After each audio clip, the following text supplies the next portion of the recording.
Mikaaw-aw, nandito kami ngayon sa Farmers sa Cubao. So itatry natin yung ano nila dito, yung dampa. So since na dalawa lang naman kami, ang in-order namin ay tempura at saka butter shrimp. Ayun, niluluto na.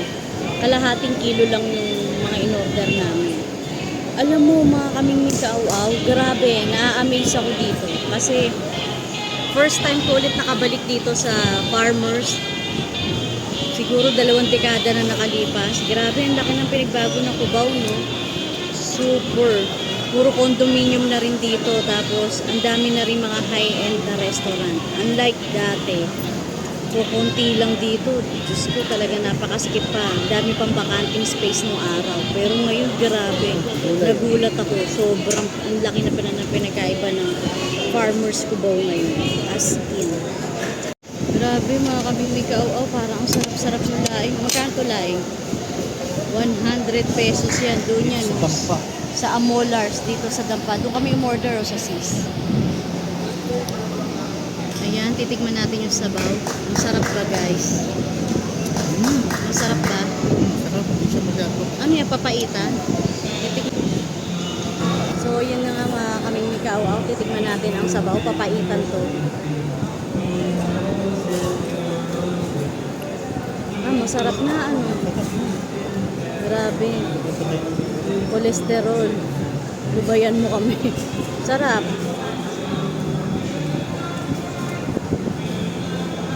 Kaya lang parang medyo masebo na konti. No? Sarap. Sarap niya guys. So ayan na nga guys yung in-order namin. Buttered shrimp. Pwede rin kayong mag-request kung gusto nyo spicy or hindi. Tsaka syempre dalawang rice at ang all-time favorite tempura. So titry na natin kung masarap yung timpla nila dito. Ayan. So yun na nga mga kaming Mikaaw-aw. Tatry na natin ito. In-order natin. Kung masarap na talaga siya. So syempre una ko nang tatry yung tempura. No?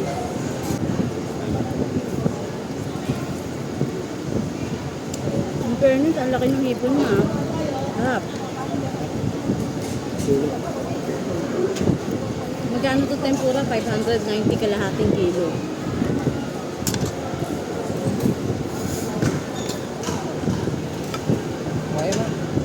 Masarap din yung sausawan nila.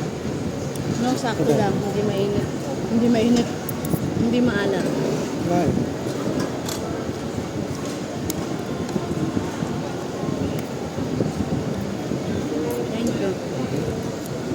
Sarap.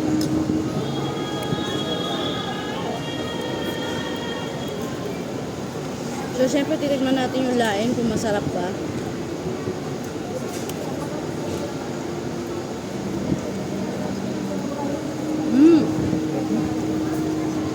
Masarap din yung laing.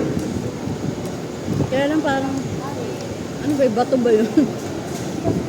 Parang may nakagat ako medyo matigas, parang shell siguro yun. O baka mata ng isda, ano?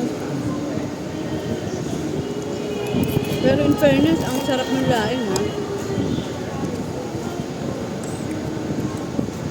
Magkano yung laing? 100 pesos? Pwede na rin, kasi masarap po yung laing. Pero hindi siya ganun karami. Kung malakas kang kumain, good for one lang yung laing. Pero masarap. Wala akong masabi sa tempura, sarap. At in fairness, hindi mamantika yung tempura nila. No?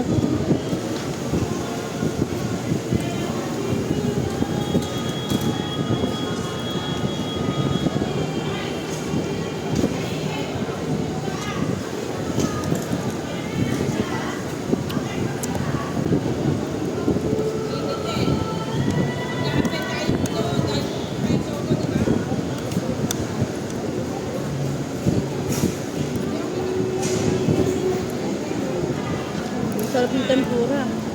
In fairness, ang masarap itong mga na-order namin. No?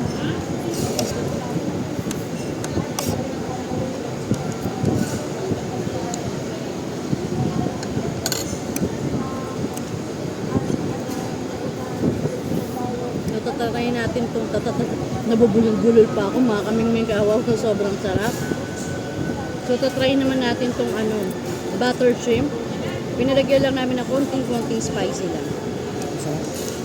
Sarap, no?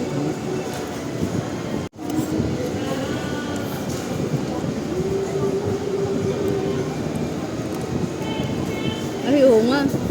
Ang sarap ng timpla, no?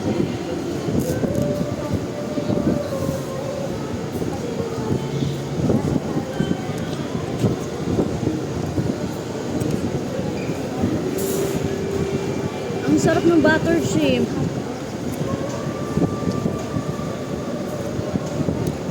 In fairness, malasang-malasa siya. Hindi mo na kailangan magsawsaw. Malasa siya.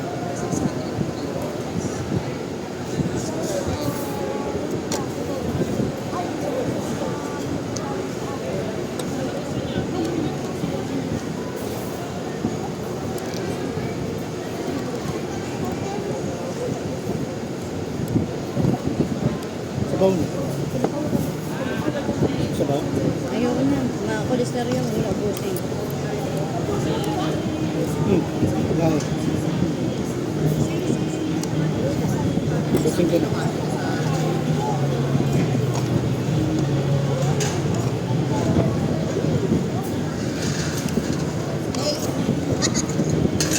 Sarap nito.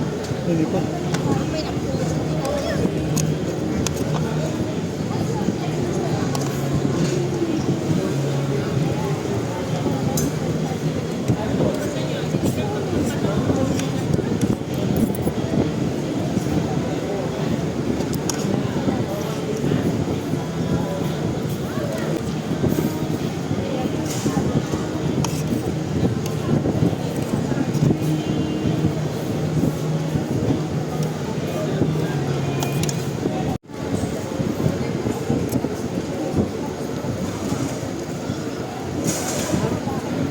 Sarap. Grabe. Sarap. Ang sarap. Sarap.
Kala ko ba magkakamiga?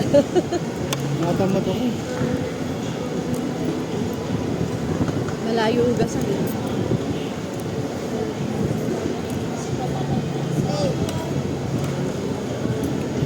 Sarap.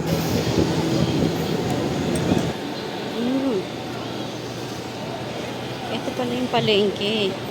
O, diba, ang laki ng pinagbago rito talaga sa farmers. Ang kulit ng pusa. So, ayan.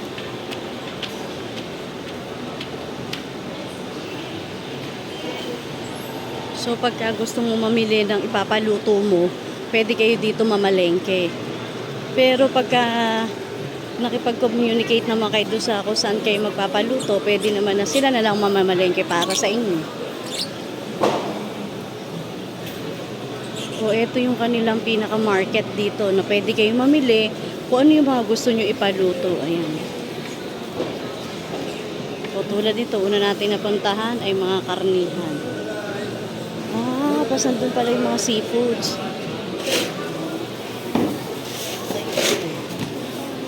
Ayan, katuwa naman. Ayan dyan.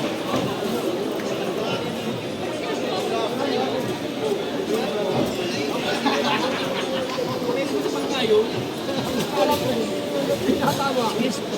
Pag tumama, may babawas ka.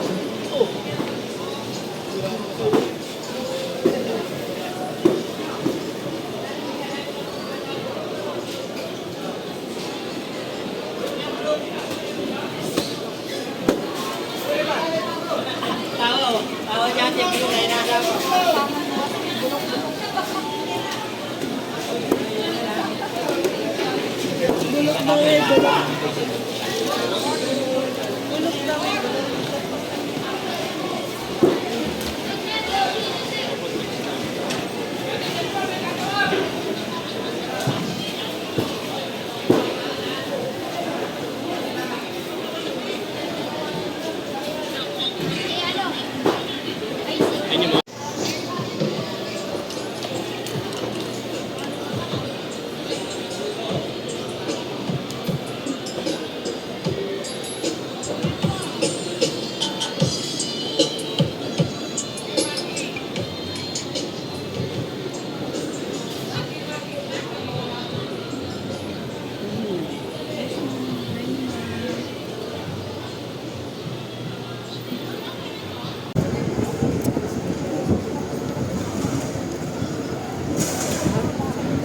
Sarap, grabe.